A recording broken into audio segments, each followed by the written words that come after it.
Hey there, my name is Ash Shukla, and I'd like to say namaste and welcome to Financial Chakras podcast, Abundance through Alignment. And today, my friend, we are going to have some fun.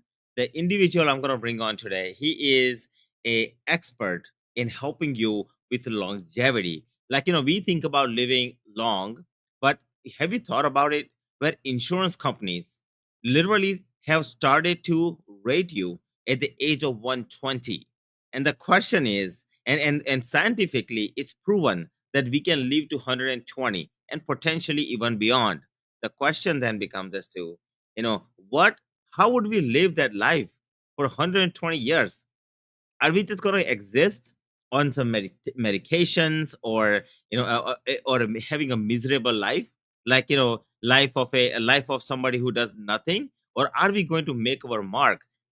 Those of you who are listening to me, I want to let you know that it is so exciting to me to bring the guest that I'm going to bring up today, because we are really going to dive in. Because we talk about, in the business, we talk about creating a future and creating a vision and a mission and all these things. And as a business owner, me personally, I get excited. The question is, what is the vision that you have for your life? And by the way, if you like this podcast, be sure to like, subscribe, comment, and share this podcast with the friends and family members that you may know. Okay, so here we go. The best gift that you can give me is to share this podcast. So I really appreciate that, and give me a comment in the section below. So here we go. I'm going to invite my guests, because we are going to have a conversation. We're going to dive in and talk about longevity and how to live a full life full of happiness and harmony. So that way, when you go with satisfaction. Many people go above with total, like disappointment about themselves, right? They take with them the emotions, such as, I'm not good enough. If I should have done this, if I could have done this, I could have gotten that. They live with regret. They leave the earth with regret. Can you believe that? I cannot believe that. And I just don't want that for you. I want to make sure that you live. When you leave from here, you go, yes, I did it. Okay. How are you going to do it? Do it with me. Yes, I did it. So here we go. We're going to get started right now. So here, help me welcome, Jonathan, my friend. Welcome, welcome, welcome, everybody. Help me welcome Jonathan, my friend. So, my friend Jonathan, thank you so much for coming. I really appreciate you having here, my friend. Thank you, Ash. It's great to be with you. And again, I'm ready to have some fun. Same here, my friend. Okay. So, Jonathan, tell us, our viewers, first of all, where are you from, and how did you stumble on this whole idea about longevity? Well, very much by accident, Ash. So I am originally from the UK. I have been living in Central Florida for 25 years now. I was working in financial services, and the last sort of corporate assignment I had was at Merrill Lynch as a practice management consultant. And they came out with a video on Are You Ready to Live to 100? And in working with teams across the Southeast as that consultant, I was asking them, are you using the resources? And they'd say things like, well, we plan clients to 95 or 100. And they'll say, that's not going to be me. I don't want to be old and decrepit. And it was a very consistent story. And it reminded me how my grandmother had spent pretty much 30 years promising me each year would be her last, because she was too old and frail to go on, and made it to just shy of 101. And so I thought, this is a big deal. We should be looking at more about this thing of longevity. So the original idea was to ask clients for some feedback on longevity and see what came back. And putting an advisory panel together, one of the teams said, would you come and do that for us? So I did. And the second one I ever did was actually in the Villages here in Florida. And at the end of that, I had a 65-year-old man write, this program shows you it's about the next 40 years, not just about the dollars. And this isn't about living forever, but it is, as you said in the introduction, it's about doing a better job and making more of it. Well, how many 65-year-old men or women are thinking of the possibilities of another 40 years and what they could actually go and accomplish? I love that, Jonathan, and you're absolutely correct. And just so you know, I was an advisor myself for 27 years.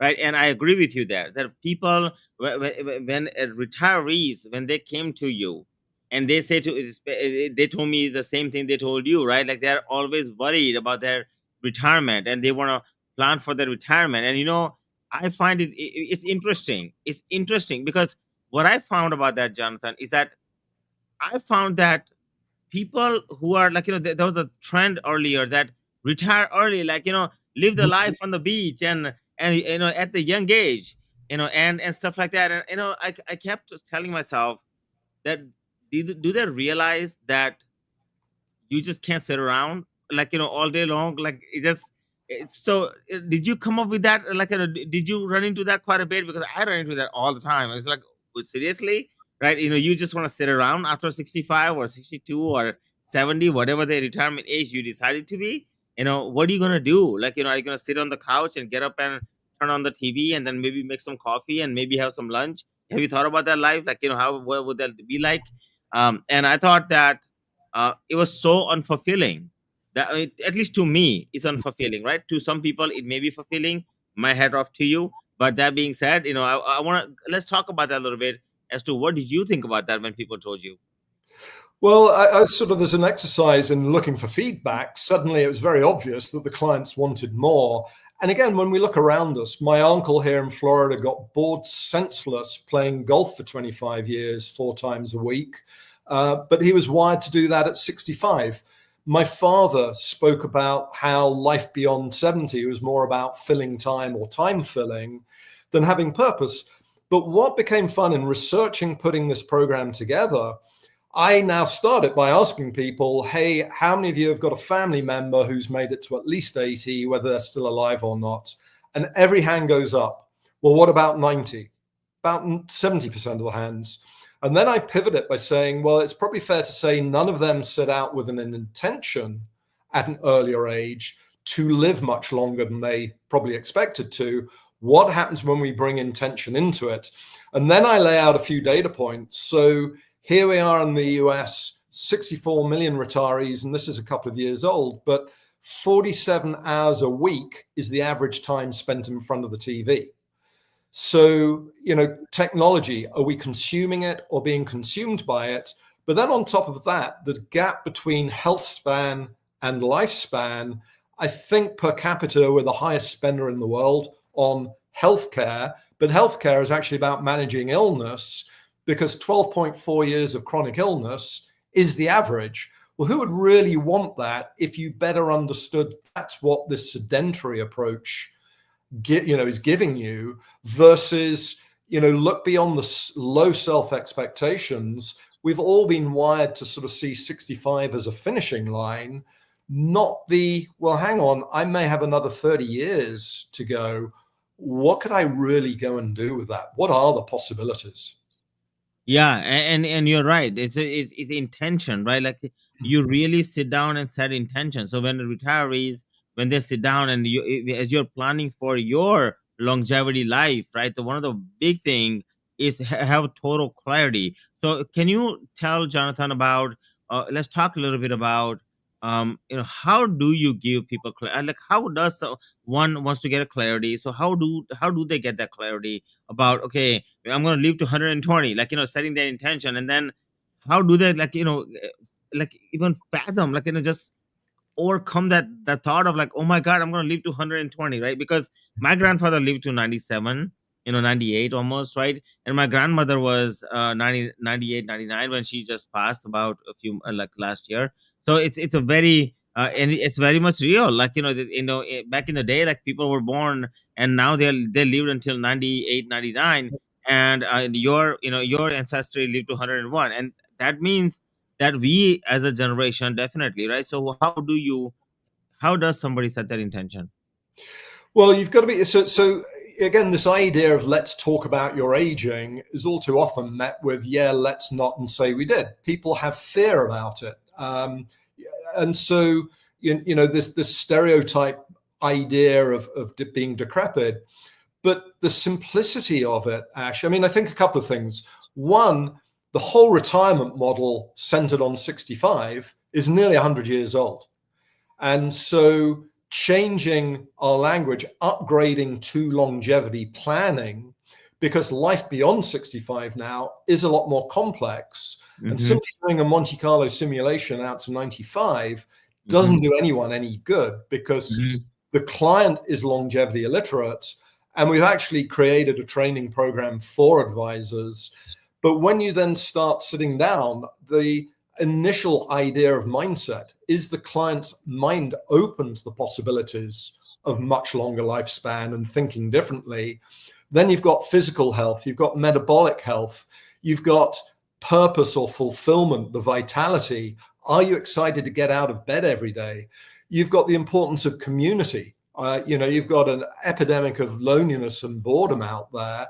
And then finally, yes, financial education and financial fitness, because the whole experiment of self-funded retirement is in many ways in its infancy. The first boomer only turns 80 next year. So we've got a long way to go to see how this really plays out. And again, it's changing the conversation and thinking that's going to make that difference. I love that. So I'm going to ask you that a question about how does somebody plan for longevity? So like, what do they start thinking about at like, at 120, like when I pass away, so what are some of the steps you teach people specifically to like start the planning on that stage, right? So I would love Well, for you. so again, I'm kind of making this up as I go along. So, I think the universe has given it for me to play with. And so it does keep building. So this year we introduced a flourishing longevity scorecard, looking at each of those 6 pillars for people to take some, you've got to create the safe space. You've got to make it inviting for people to want to engage. But that becomes the neat thing that they do. I've had 24-year-olds say, wow, this is amazing. Yeah. So it's immersive. It's making it, it's simplifying it. Simplifying. Okay. And with that, I was in a coffee shop recently, and there's 3 folks sitting around the table. This lady is beaming away, and then she points at the guy next to her and said, "It's my husband's 70th birthday today." Yeah. So I looked at him, I said, "Congratulations. What are you going to do for the next 30 years?" Yes. Sharp as a tack, she shot back and said, "Well, that would make him 100. And I said, "Yeah, many are living far longer than they expected." And looking at him again, I said, "What is possible for you? What could you still accomplish over the next 30 years?" And you could see his energy shifted just with that question. He didn't know the answer, but I have no doubt I changed his birthday. I have no doubt just that question left some sort of echo with him. And so I don't know where his energy went after that. But these are the sort of things, and then helping build it out. That's where I think the advisory world has this amazing opportunity to really lean into this, because the clients need it To help them out. opening up the door to have these more uplifting conversations. I mean, that's the other part of it, is looking at the opportunity and promise. Yeah. And, just beginning to map that out better. Yeah. So you want to think about when you're looking at this. So the question is, what would life be like, when you live to 120, and what is the intention you would set, throughout the way in order for you to live that life? Would you say that would be, those are 2 correct questions that somebody can ask? I think they are. And again, I tend to, I don't go as far as 120. I mean, to me, just getting the ball rolling, if you've got a 65-year-old owning the possibility of 30 years, well, we can always add another 30 down the road somewhere. They're still going to be doing far more with just those 30s, and it'll put them on the right or a better trajectory. On the track. Okay. Yeah. I love that. And so again, it's just beginning to sow those seeds. Other things, Ash, in my travels, I've been asking advisors for 6 years, what level of joy do your clients, including high net worth individuals, what level of joy do you feel your clients experience on a daily basis if 10 is high? The average is a 4 out of 10. So if you've got a lot of money, it doesn't mean that you're actually leading a very fulfilled existence. You may have done one well socially, but your bank balance may look good, but ultimately fulfillment comes from within here. And this is a Brit Yeah. talking to you, by the way. So, this whole idea of being better connected to ourselves, all too often, it's more of the inner journey, but then ultimately the difference you're making externally. I love that, Jonathan. So, I would say that, as you're talking, I was thinking about a couple of things, right? So, those of you who are listening to this, right? I want you to know. So, I am a certified NLP practitioner, so I already have that piece of it, and I'm gonna give you a small tip, okay? If you guys are sitting here and really, really looking, I don't know if you, Jonathan, if you know this or not, but do you know the technique on how to create a future? I'd love to hear it. You love to hear it. Okay, great. So I'll tell you, like, one way to create a future. Whenever you're creating, did you know that human beings, as you're talking, if you're recollecting information from your past, you usually look to your left, top left. Okay, but if you're creating a future, if you sit down, like tilt to the right and like right this way, right, and or like you think, yeah, you think like this on your tilting to your right, you'll create a lot better future Hmm. than you would by we are so used to of us looking to the left because we are recollecting memories. And my friends, let me tell you something, most people remember the bad things more, meaning whatever happened to you that was garbage, you remember it first. You remember those are the traumas that you are carrying with you first, okay? And then all the good memories, you may have it, you may not. It's a if you will, right? And what happens is, whatever you're living with limited belief, like maybe financially speaking, or even in your life itself is concerned, your life is only doing one of three things. You're either going, like most people are going downwards, meaning emotional spiral. You're taking emotional spiral, or you look at from beginning to now, and you all you see is a regret. It's like, oh my god, 60 years have gone by and I haven't done anything. Like, what the heck happened, right? It looks like a flat line. And or you are just stuck in some place, right? And that's why we are having this conversation today. Or you're stuck in this some place. And this conversation that we are having right now is about you moving to the future and creating that happy future that you deserve. And that's why we're having this conversation. And by the way, if you like this, so far what we are discussing, be sure to comment, like, subscribe, and share this particular podcast. I would highly appreciate that. Okay. And let me know, what it is that you want to hear into the future. But that being said, so, Jonathan, as you're talking about this, right? So, and we are looking at this, and we are going to create. Can you help me create a future with you? Let's say that we are going to go through this your workshop for a second, right? And you're going to take me through, how do you create that 30 years, right, or 40 years or 50 years of life that's really necessary, that I would want to live. Just so you know, I'm 52, so I can go to I'm happy to go to 120. I don't have any issue with that. So if you want to take me there, I'm ready, my friend. So I'll give you the floor. Well, I appreciate that, Ash. So, again, as we're making it up, the initial workshop is really, again, getting people to be open to having a different conversation Right. and then training advisors to help lead them through it. So, after the first workshop, people came back and said, well, we want more. Well, what do you want more on? And purpose was the thing. So, again, I stopped and thought, well, if you think of humans a little bit like computers, we're born with a natural operating system, then life hits us early on and we take on the malware or the ego. So if we're going to sit down and start mapping out a purpose or fulfillment, let's think about how do we make sure that we've got the natural essence coming into play. So for the second workshop, part of the pre-work is to sit down, shut your eyes, take some deep breaths, picture yourself as a small child at play, and find one word to identify that child at play. So when I get them into the second workshop, I say, well, did you identify that word? And now out of 10, how much has that shown up in your life since then?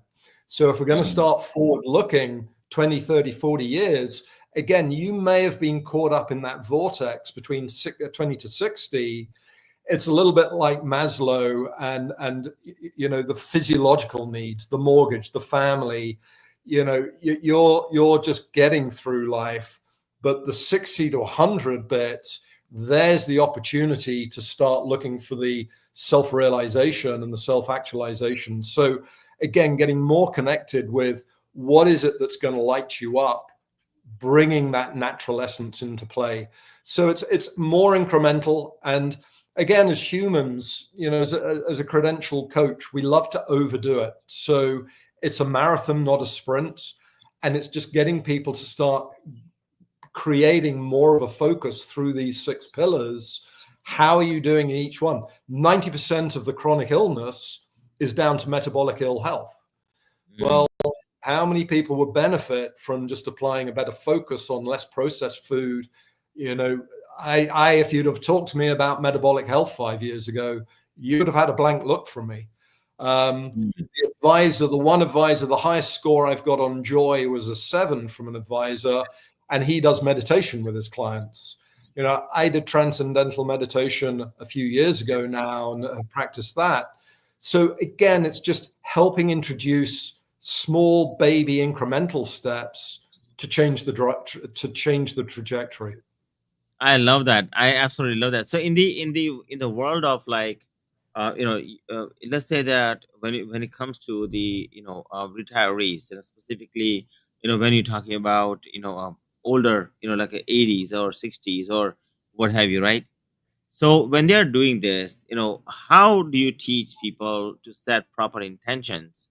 Because it is about setting proper intentions about to live to next 30 years or 40 years or 50 years or what have you.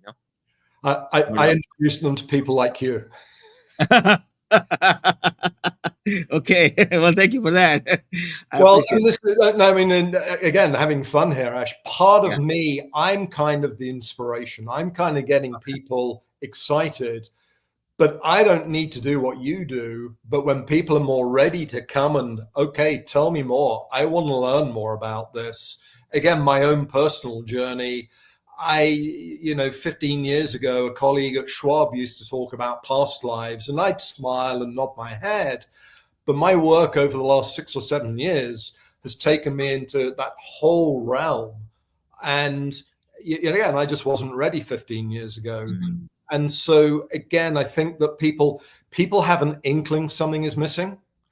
And then you mentioned limiting beliefs. What part of my presentation I'll speak of, we are infinite beings handicapped by our limiting beliefs. Absolutely. You know, Absolutely. so helping people get through that journey, I Yeah. think is more, you're the master on that. And so it's getting them more, attuned to, okay, Ash, what are you going to help us with? Yeah, absolutely. And I love this dialogue because I agree. Like, so you are really helping people get inspired with this whole idea of like, okay, let's start thinking about it, guys. Like, hey, it's important. So when as an advisor, as an advisor is really looking at this and going, okay, what is the knee jerk reaction that you see? Because many times we see these ideas that's just first time, we are having this whatever it is that we are seeing, and what ends up happening to us is like, I'm not so sure if it's for me, or we look at it as like, the person have lost their mind or whatever else, right? So what kind of reaction you are getting from advisors, and why are you getting that reaction? Well, I've been very fortunate over the years. So I spent 5 years at Schwab working with independent RIAs, and then I was at Merrill Lynch for 7 years.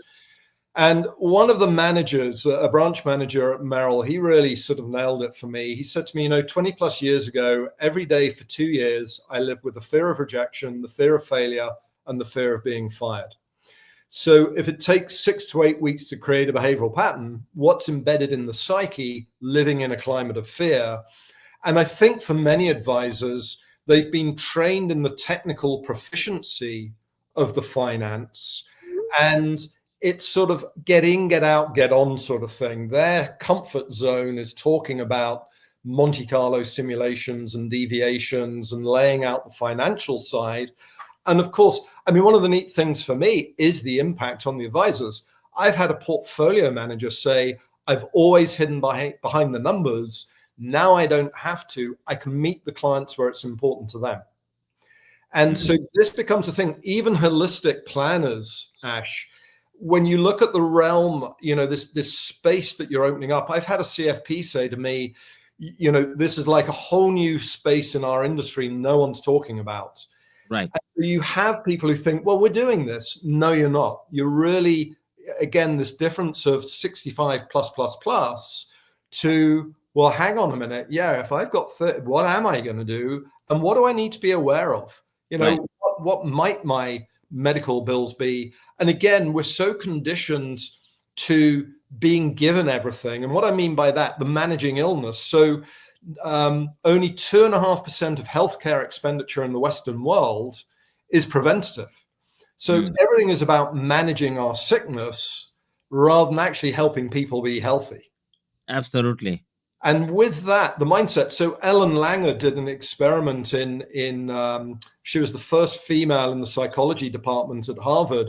And nearly 50 years ago, she put a bunch of 80-year-old old guys, into a resort for a week, decked it out like they were still in their 50s. And she said when they arrived, she thought that they were, some may not even make it for the end of the day, let alone the end of the week. And when their caregivers departed, and again, this is 1979, when their caregivers departed, most of them, their daughters, she said, they were so used to being coddled. We got them doing things they weren't used to doing, like carrying their bags upstairs. By the end of the week, they were moving better. They were seeing better. She created a book last year, 2 years ago, The Mindful Body, Think Your Way to Chronic Health. So again, part of this is the reprogramming how we're thinking into the possibilities, which again, mind, body, and whatever's in our mind manifests into the body, well, vice versa. Yeah, yeah. And those of you who are listening, I just want to let you know that, look, I want you to sit down. Let's sit down for a second, okay? And I would love for you to just look to your right, okay? Look to your right, and just tell me, if you were to, like, or when you live to, next 30 years or next 40 years or next 50 years or next 100 years, whatever you imagine yourself living to be, I would love to know how long you really want to live, and how would you like to live? Like, what would you, at the end, like, what would you like the people around you, your loved ones, your family, your friends, what would you like them to say about you? Right. Just so you know, like, we live for one thing. Those of you, just so you know, you're gonna take nothing with you, nothing. Okay. But there's one thing you're gonna take with you, is your feelings. So those feelings, my question to you is, what feeling you want to give when you are, whatever age, if you, as you're planning out your age from here to next 30 years, 50 years, whatever, what feeling would you like to live this earth with? That's one thing I would love for you to give me a comment in the comment section. And it is an intention that you will set. It's just like having a vision statement in your business. What feeling you're gonna take with you? That's one thing I would love for you to write down. You're not gonna take your thoughts with you. You're not gonna take any money with you. You're not gonna take your wealth with you, right, or something like that, unless you plan to come back and leave as a ghost. Totally up to you, okay? But I hope not. But that being said, okay, that's one thing. So when you talk to Jonathan about this particular, when it comes to the advisory, right, business is concerned, and you're right that back in the day when I started my financial chakras, my company, in 2008. I don't know if you know that or not, but I started it in 2008. um and I started talking about financial chakras, and there people, like, there's always the uphill battle that goes on, right? Like, what's, chakras, like, what's that? And they would pronounce it in a bad way, and just to make you feel bad and things like that. And I think that the lesson you're teaching here is that whenever you're trying something new, people are going to be where they don't understand, and all, when they make fun of you, or when they are not agree with you, what they're really saying is that, hey, I don't really know, how to do this, so I don't think you can do that too. And I think that's the feeling that you get. So today, what do you see in the world, like, what's happening today when it comes to your work being accepted, as you're talking about this longevity? Well, I love the way you just laid that out, Ash, because you're right. That pushback, the barrier is typically the resistance to change is all too often a prison cell we have ourselves locked up in. And it is fear, it's unfamiliarity. What I think is intriguing, this is a nice segue into one of the hot themes out there in today's world is AI and technology. So we've got the revolution of longevity, which is the longer lives. But some of the things coming up there is this question around the disruption AI is going to cause is going to be so great, it's going to be as significant as the shift from the agrarian feudal system to the industrial production system. And of course, our system currently is set up for the industrial system. So one of the things I also then start asking is, well, are you going to be consumed by, and again, there's a lot of fear of AI replacing jobs, but typically AI is going to perform more of the sort of the technical function, e.g. the head side of the equation. So how, in this case, do advisors need to evolve? Well, it's more of the heart connection, which aligns into the chakra work. I mean, how far do you want to take it ultimately? Because it's much more about who are we being rather than what are we doing. And so not being fearful, of AI, but then figuring out, well, who do I need to be to consume technology and to be on the right side of the equation? And that, to me, all day long aligns into, what you've, well, not what you've experienced in terms of people pushing back, but being more open to, well, Ash, I want to learn more about this. One thing I do, let's leave it there. There's something I wanted to come back to, but I'll leave it at that for the moment. Okay, and so when it comes to, so those of you who are listening, I want you to know that, as you are listening to this conversation that we are having about longevity, right? The fact is you're going to live longer. That's it. Okay, that's the bottom line. And the question is, are you intentionally living your moments of your life, or are you just getting by? That's the main question you're answering. If you want to be like average person, right, and you want to go to meet the person above, okay, and you want to be, you go there and go, so he might, whoever you believe in, it might ask, well, so what'd you do in your life?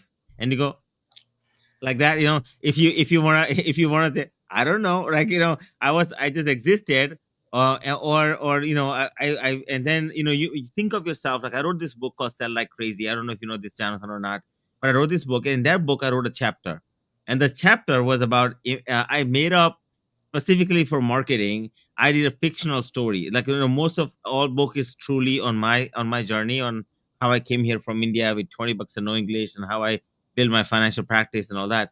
But then, one chapter I wanted to write about was, like, this particularly, in terms of window. And then what I did was, I said, when you go above, right, and imagine yourself, you pass away, and you go to the, wherever you go, okay, for that matter. And and I'm going to imagine that you go above, like, that's the ultimate thought process, right? And when you are there, and let's say that there are doors and windows up there, okay, and now, like, you think of like a, big balloon, like, that's how I think about it, like, that big, what is that, that hot air balloon, or not hot air balloon, but, back in the day they were not planes, but it was like a big tube thingy that just flew, higher and higher. I don't know what it's called, but anyways, but, you are in that, okay, or some sort of, something, if you will. And now you are there, and now you're opening up the window, and below you are your, grandchildren, are your friends, people, people, acquaintances, and the world, that's there, right?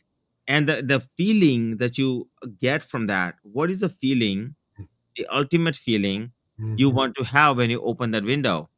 And if when you guys start thinking about that, you can truly have a fun with that, in terms of having a fantastic future. So, Jonathan, I'm going to ask you, for the purposes of, like, our conversation today, when you talk to an advisor, okay, what is the first thing you face when you talk to an advisor, like, about what the work you do?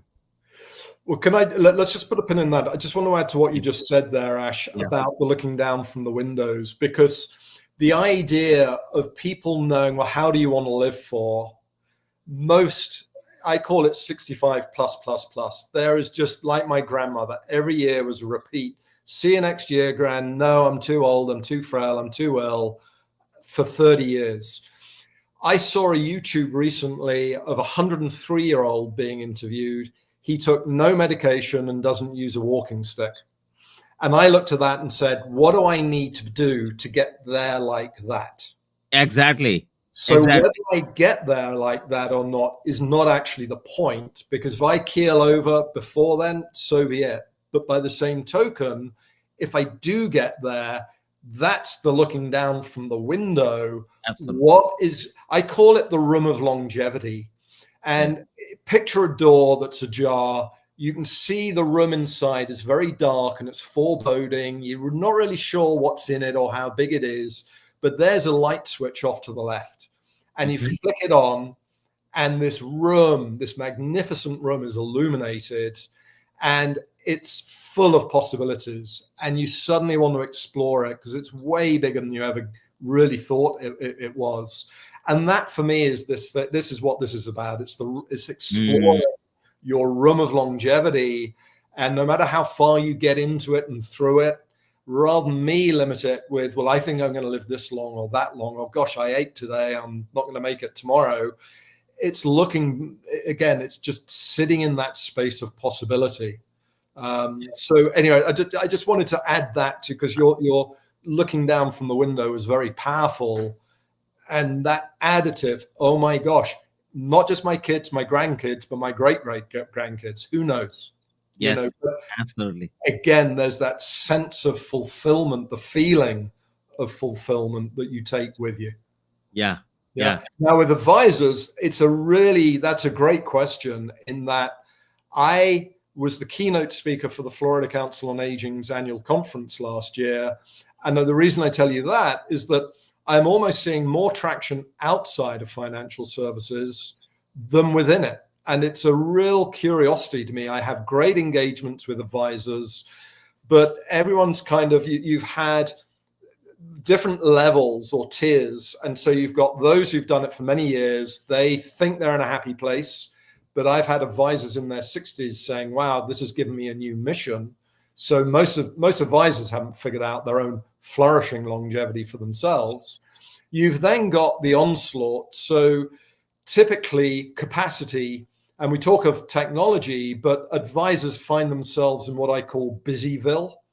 And they've got compliance, they've got this, they've got that, and therefore the idea of taking something else on suddenly becomes just system overload. Yes. And so it's got to be led. You've got to have the right structure around you. Let's look at a comparison in the medical world. It's very rare now for them to let you out of the office without booking you back in for your next appointment, whenever Right. that is. I doubt there are many advisors who have that system in place. I've Yeah. not seen it. And another addition of that, in the last few years, advisors can now have testimonials from their clients. Well, again, in today's world, we typically don't go to a hotel or go to a restaurant without looking at the reviews. Go and look on Yelp. How many advisors have reviews? And oh, by the way, those that do, if it's all down to, well, they look after my money or they're very nice, when you've got clients saying things like, they unlock my bigger view on life, that's the testimonial, if I was an advisor, I'd want. So, we're still breaking through the barriers to really get the traction. I mean, we've got the training program in Right. place. I need to do a better job marketing, so I need to read your book. Thank you for that. Well, I'll go ahead, Jonathan. That will make that. I mean, that in itself. Again, we talk of limiting beliefs, and Yes. that's my baggage. Is the stories I tell myself. That's where my limiting beliefs come in. Is the marketing, coming from me. Okay. No, I totally understand that. And I'll tell you one thing, Jonathan. What you're doing is such an amazing work, specifically because you're awakening advisors. Because what they don't understand, and those of you are listening, what you don't understand sometimes, you might be a very much logical brain person. But did you know that everything logical has a definitive end? Let me be clear. Let me say it again. Everything logical has a definitive end. I'm going to repeat it again. Everything logical has a definitive end. But did you know that anything magical never ends? Can I, Ash? I'm Yes. sorry to break that silence. I should have let it Yes. go. What logic can AI not solve? Mm. So if they're doing everything logical, Mm-hmm. ultimately the message there, whether it can do it today or not, the way it's evolving, Yep. ask that question as Yeah. well. Is there Absolutely. anything logical that ultimately AI can't do? Right. So come back to the magical. Yeah. Where am I at in the Yeah. magical space? And if I'm not there, this is where the fact they're watching is brilliant. Excellent. Yes. What action are you now going to take Yeah. to make that difference for yourself and your clients? Absolutely. And Jonathan, I'll tell you. So, as I ask you that question, those of you listening, right? What is magical that you're doing? See, the thing is like this. Okay, you really want what it is that when you are not living your life fulfilled, and you're gonna live long, you know that. Okay, so as you're gonna live long, okay, and as you just to give you an understanding, my grandmother, like literally last year, Jonathan, my grandmother, her heart was at 10% capacity. Hmm. She was still breathing for like a month and a half. Like, and grandmother, love you, okay. But that being said, she doesn't understand English. That's good news. So okay, but that being said, okay, essentially, like, you think about that, right? So Yeah. when you have your full heart pumping and you really want to live a long life, right? And the thing is not about, it's just about intention is one thing, but you know what it is that you're looking for, really, those of you are listening, it's conviction. And the question is, how do you create that conviction that yes, I can have the best life ever. Yes, I can live the longest life ever. Yes, I can do this. Yes, I can make this happen. And it's all about your neuropathic connections that you're making internally about yourself. The belief system, your four things that's going for you: feelings, thoughts, beliefs, actions. So at the end of the day, when you understand conviction, how do you create conviction? The first step in creating conviction is magic, like really creating your magic. The second step is the logic. And I think that many people are afraid, Jonathan, about the logic piece, which is the AI. Oh my God, AI is going to take over. And no, it's not, because AI is very limited. It doesn't have hands. I mean, except the robots, right?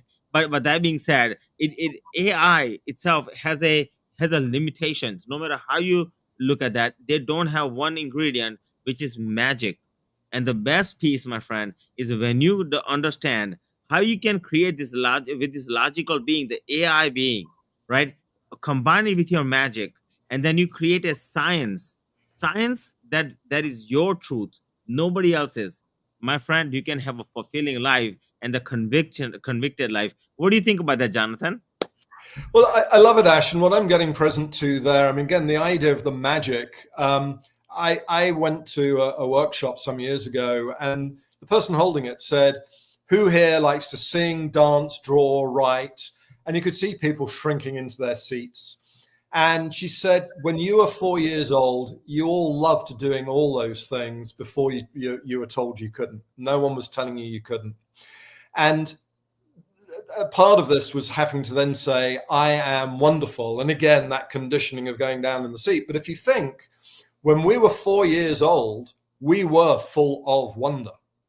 That Hmm. is innate inside of us. So when you talk of magical, part of the magic is unlocking that natural essence, giving us the space to be, rather than sticking with the logic. Again, I've made, again, a Brit talking about feelings is a bit of an oxymoron.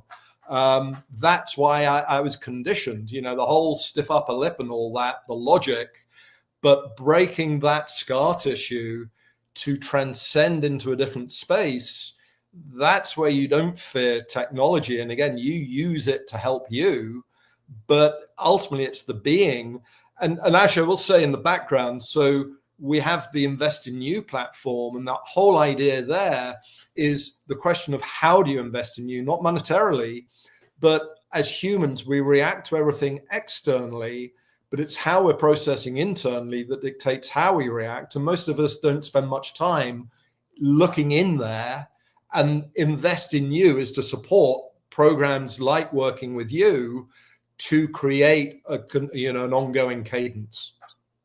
Yeah, I mean, like, I really appreciate that, and I will tell you, like, as you're talking about this, and I was thinking about this, right, as you were talking about the magic piece, okay, and those of you those of you don't know, right, everything in the universe is energy. This is my symbol for energy. Energy has frequency. Frequency creates the form. Like, the reason we can see each other is because of that, right? And that form, this energy cannot be created, or you cannot even destroy that energy. You can only transform it from one form into the other. So what's been happening, guys, is that you are listening to this podcast right now. It's based on frequency. Because you tuned into my podcast, you can listen to this podcast. But if you tune into somebody else's podcast, you cannot listen to this podcast, right? So it's all about matching the frequency. So all it is magically, it's just first and foremost, like when you were a child, Jonathan, you decided you're gonna do this, you're gonna jump, so you jumped, right? Like, maybe you jumped. I used to jump off two-story buildings. That was my favorite thing to do. So I jumped off two-story buildings, right? So my mom's like, oh, like, what are you doing, like, you're gonna hurt yourself, right? Nope, I dust myself up and start walking again. So that was my thing, right? But without any fear, without any thinking. But what I'm saying to you is that that was my I imagined that, my jump, before I did it. That was obviously just so you know, there was a pile of dirt. It was safe. So that being said, at least to me it was safe. But that being said, you think about these things and you just jump on it. Like, so you thought about it, like you did it, like you already did it in your mind, and you magically thought about that. And what you did there is you created this frequency, right? And that frequency, you match that frequency. So if you're having struggle and you're trying to achieve something great in your life, I would recommend you to go ahead and start creating that magical frequency one more time. Ignite that fuel inside of you, so you can really live for the future, right? As you can live the life that's fulfilled. Okay. And go ahead, Jonathan. Well, no, I love it, Ash. And again, what I'm getting present to is saying that for me is the amazing opportunity every advisor has. They already have connections to their clients, but the idea, my heart, it's an electronic field. So how I'm radiating out, and again, this is something I'm just sort of getting my arms around or whatever around. What frequency am I vibrating at? But this becomes the wonderful thing, because suddenly you can start letting go. And, again, the idea of white knuckle riding things. And again, just because you've got high net worth doesn't mean to say you're living a joyous existence. And so I Yeah. love, the way you're positioning that, this whole magical thing, and having that awareness of the frequency that we do operate at, which can change. Absolutely. Yeah, it can change, right? You are the creator of that, and you can change at any point that you so choose, right? So when you look Mm. at, this particular conversation that we are having, there are 5 areas of life that you really want to be conscious of, at least in my opinion. And Jonathan, you can add whatever you like in here. From what I have seen is health, relationships, business or career, finances, and spirituality, right? So when you have this one of these 5 areas of balance, what happens is you lose balance in the other areas. So if you're going through some things in your life, whatever that may be, you might be feeling that financially you're hitting a ceiling, or you might be going down in one area of your life, or you might just be going sideways, right? And the reason being is because one of these 5 areas is off balance, right? And that's why I offer my daily wealth manifestation to people, right? And that's why you offer. What is your website, by the way? You just mentioned it a couple of seconds ago. Oh, the platform Invest in You. So In, Invest in You, although longevityplanning.me is really the landing zone, but the Flourishing Longevity Program powered by Invest in You. And I've had a Raymond James advisor, a CFP, use it for a year, and he said I could see all 8,000 Raymond James advisors using Invest in You with their clients. So again, we've got to get the marketing going on all of that, but it's Yeah. all supportive. Again, your 5 elements, if that's what people are paying attention to and focused on the well-being of each of those things, how powerful, how joyous an existence are they going to be? I'm fulfilled. Are they going to Yeah. feel? Absolutely. Absolutely. And I love that. Right. So longevity in you is your platform, correct? Longevityplanning.me. Longevityplanning.me. So those of you are listening to me, I want you to know that go to longevityplanning.me and dig around that. Like you might find some gold in there that can truly help you. It already has so many people. I help so many people, and you will definitely find some gold around that as well. So what can they expect when they go to longevityplanning.me? Well, again, as we're sort of building this out, I've got all sorts of resources. So there are testimonials from advisors and case studies. There are other podcasts that I've done. We're putting it together. We've got training programs, and I'm just finishing off a 12 module program and looking to get that approved for the NASAA. So it's really just sort of beginning to map out this whole idea of flourishing longevity through intention rather than just sort of the reactive approach we've always taken. I love that, right? So I think that what you're doing is so beautiful, honestly speaking, that you are actually helping not just advisors, but also their clients at the same time. And I think that's what I find is so beautiful. And those of you listening, I want you to know that when you go to make an impact, like, Jonathan is creating his impact, right? Like his impact of what it will be like for next 20, 30 years. So he can, and that's why he's excited. So the question then becomes as to what makes you excited? And for him it's he's going through something and really helping them. What makes you excited, guys? Like, ask yourself a question. What wakes you up in the morning and go, yes, I'm awake, right? I listened to this, I don't know if you know this, Jonathan, but there's this guy by the name Tom Hopkins. You heard about that? You heard about him? Yes. Yeah. So you remember his phrase he used to say, I'm alive, I'm awake, and I feel great. Like that was a phrase I never forgot that. And I thought that was the best thing ever.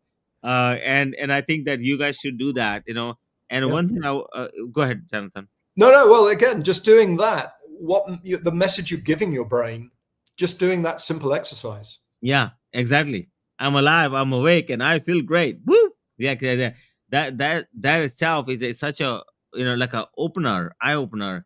And one of the things I talk about, Jonathan, is do you have any exercises that you give to people to do to really just feel alive? What do you say?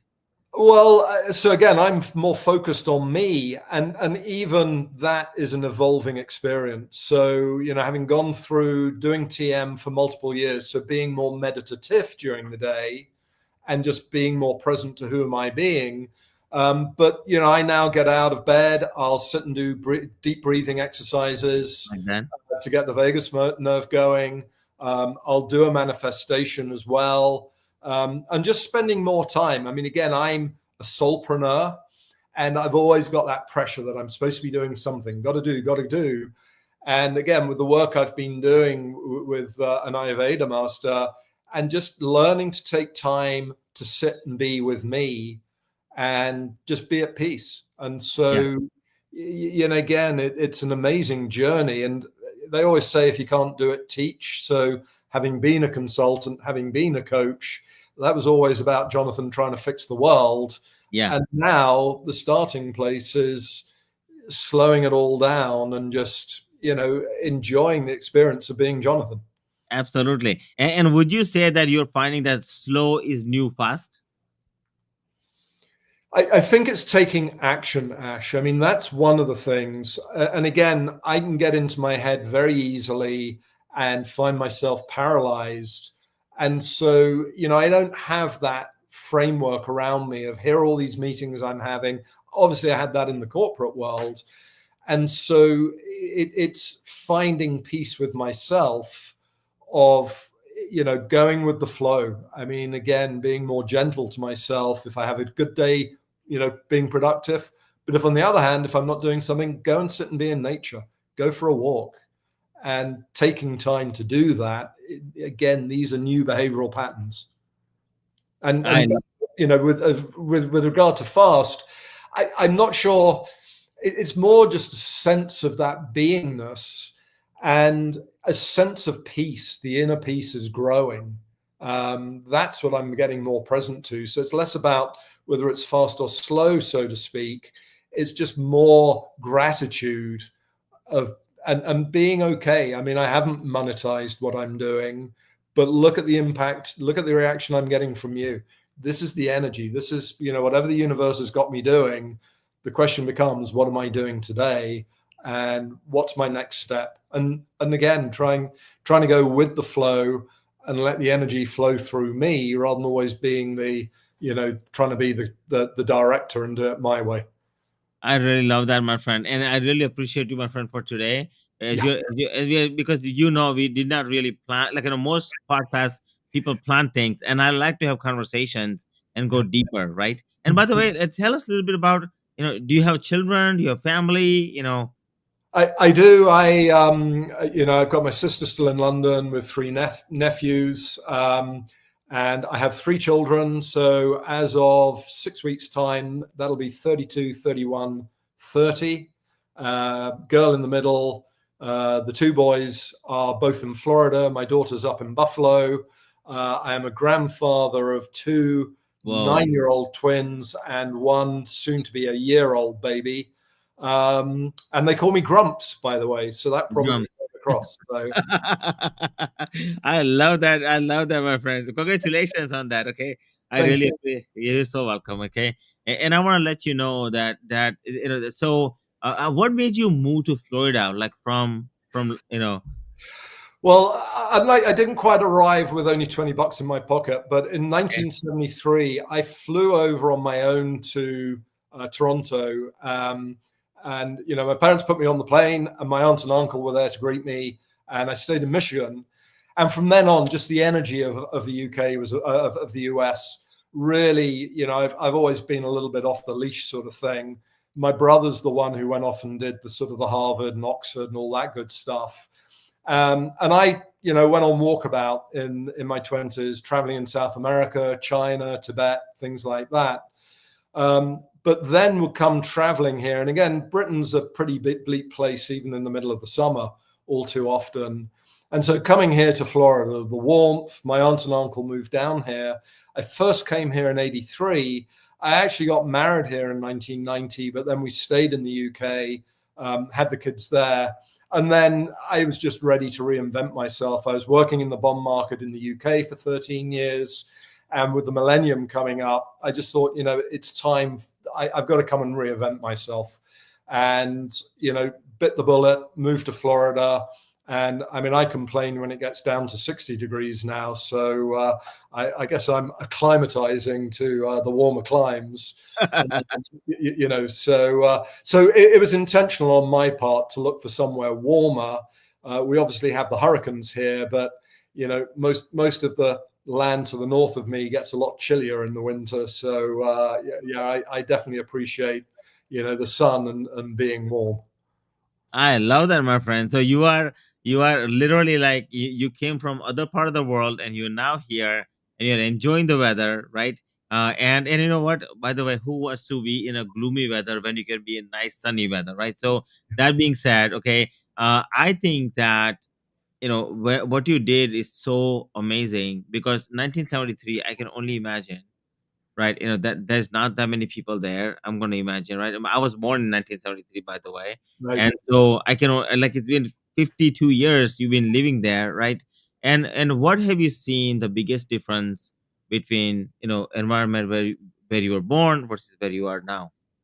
Well, I think one of the reasons, my 12-year-old self enjoyed coming here, I think two things stand out. One, well, actually three. One, my aunt went and bought me some jeans.